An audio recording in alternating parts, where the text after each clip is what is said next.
Temptation. What comes to mind when I say that word? And what place in our city would you most associate with it? For some, it might be the donut shop on Atlanta Highway. You know, the one with the hot now sign. For others, it might be a bar, a nightclub, a drug house. Things that appeal to the needs and desires of our physical bodies. The scripture says that Jesus understood what those kinds of temptations were like. In Matthew chapter 4, we read, "Then Jesus was led by the Spirit into the wilderness to be tempted by the devil. After fasting 40 days and 40 nights, he was hungry. The tempter came to him and said, 'If you are the Son of God, tell these stones to become bread.' Jesus answered, 'It is written, man shall not live on bread alone, but on every word that comes from the mouth of God.'"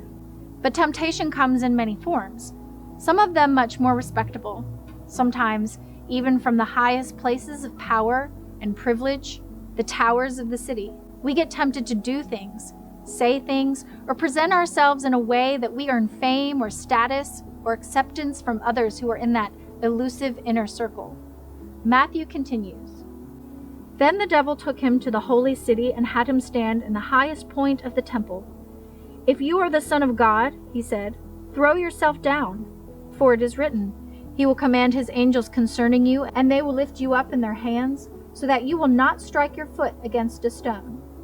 Jesus answered him, 'It is also written, do not put the Lord your God to the test.'"